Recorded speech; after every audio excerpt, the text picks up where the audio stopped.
शनिवार के दिन जो पीपल के वृक्ष में सरसों के तेल का दीप लगाता है उसको शनि कभी परेशान नहीं करता। एक बात हमेशा ध्यान रखिएगा, मान लो अगर कोई भारी रोग ऐसा शनि महाराज के कारण हो गया हो, अच्छे काम करते करते उल्टे हो रहे हैं, होते हैं किसी किसी के साथ में, विपरीत परिस्थितियां आ जाती है, अच्छा करने जाओ बुरा हो जाता है, अच्छा कर्म करने जाओ बुरा हो जाता है।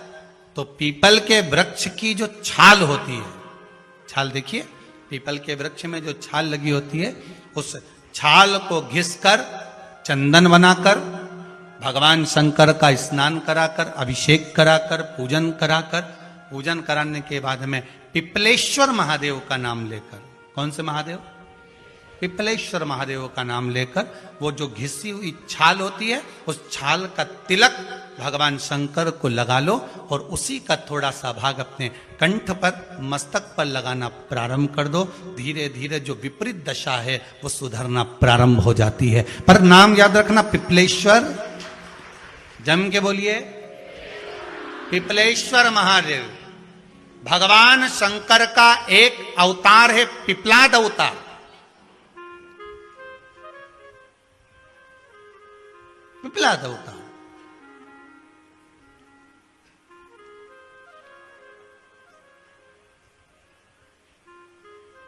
जब दधीचि ऋषि की अस्थियां चली गई, उनकी धर्मपत्नी सुवाच ने देखा मेरे पति को मार दिया गया, मेरे पति की अस्थियां ले गए राक्षसों का संहार करने के लिए, उनकी अस्थियां लेकर चले गए, मेरा पति चले गया। सुवाच गर्व से थी, मरना चाहती थी, प्राण छोड़ना चाहती थी। शिव जी ने देखा ये तो अग्नि के ऊपर चढ़कर अपनी देह त्याग रही है। शंकर भगवान ने आकर कहा, रुक जा सुवाच, रुको, तुम्हारे गर्भ में बच्चा है, तुम्हारे गर्भ में बच्चा है, वो बच्चा मर जाएगा। अब इस बच्चे को जन्म देकर भी क्या करूंगी? नहीं पिपली, तुम्हारे गर्भ में जो बच्चा है वो महाज्ञानी है, तुमने मुझसे प्रसाद के रूप में मांगा था, कहा था शिव जैसा पुत्र होना चाहिए, तो क्या तुम शंकर को नष्ट कर दोगे? मैं शंकर को जन्म दूंगी। सुवाच ने 2 पत्थर उठाए, अपने गर्भ पर मारना प्रारंभ करा, गर्भ पर मारा, बच्चे ने जन्म लिया। बच्चा 7 महीने का था। उस बच्चे को उठाकर पीपल के कोटर में रख दिया। पीपल की कोटर, एक गिलहरी पीपल के फल को लेकर आती थी, पिपलाद के मुंह में देती थी। शिव का एक अवतार, इसलिए शंकर का नाम ही पिपलेश्वर महादेव। शिव का एक अवतार पिपलाद के रूप में हुआ है।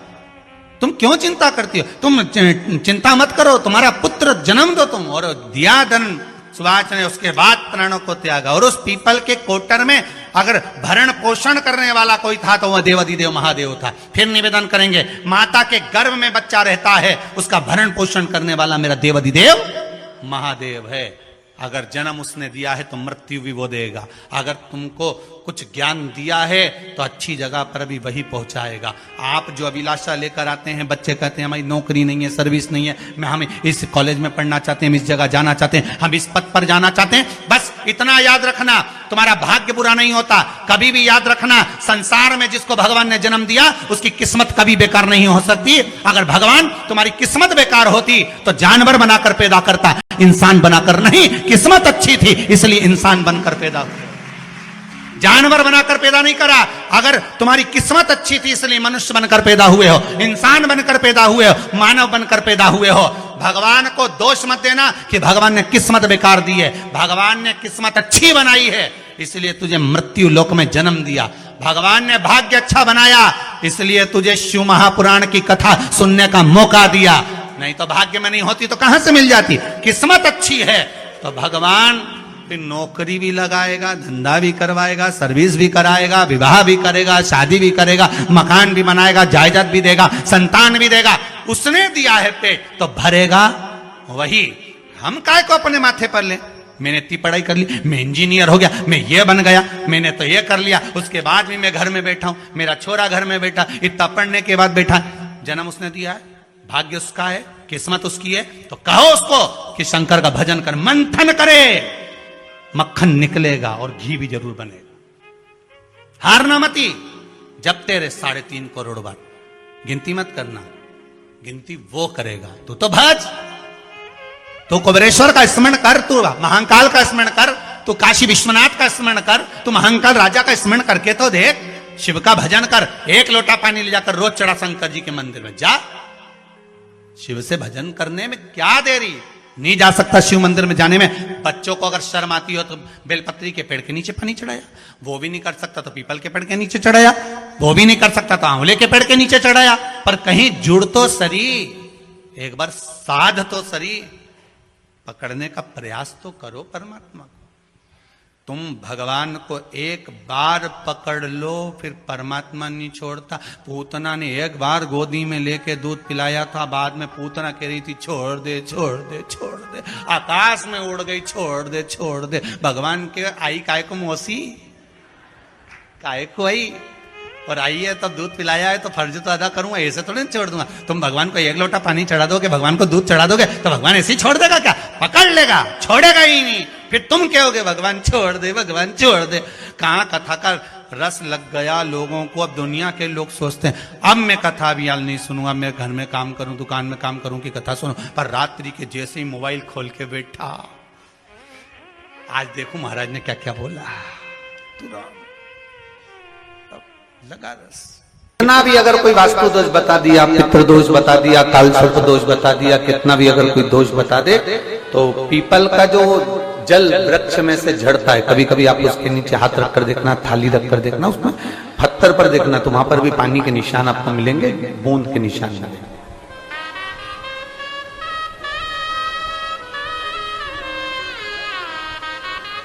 मात्र उस पीपल के वृक्ष के जल की एक बिंदी, एकमात्र बिंदी,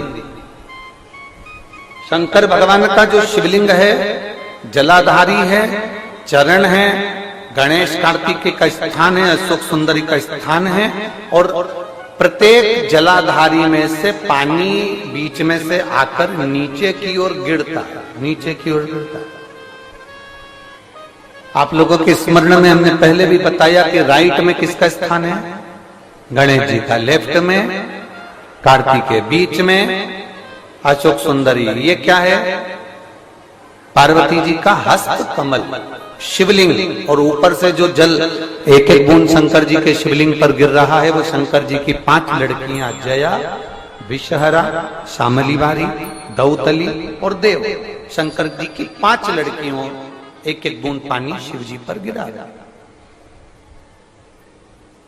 जहां जल नीचे गिरता है, उस स्थान से जहां तक जल बहकर जा रहा है, उस स्थान तक 33 कोटि देवताओं का स्थान, 33 कोटि देवताओं का स्थान। अब जहां पानी आया, जहां नीचे गिरा, उसके बीच में जो स्थान होता है, आप लोगों ने देखा है कि नहीं देखा? जिनने देखा है जरा हाथ उठाओ।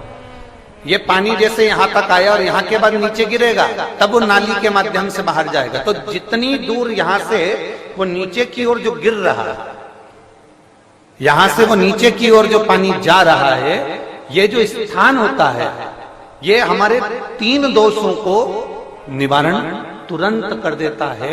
एक हमारा पितृदोष, एक हमारा कालसर्प दोष, और एक हमारा वास्तु दोष का निवारण ये तुरंत करता है। और ये तो हमने केवल आपको शिव महापुराण के माध्यम से बताया कि ये 3 दोष का निवारण कर देता है। पर यदि कभी आप ध्यान से लिंग पुराण को पढ़ेंगे,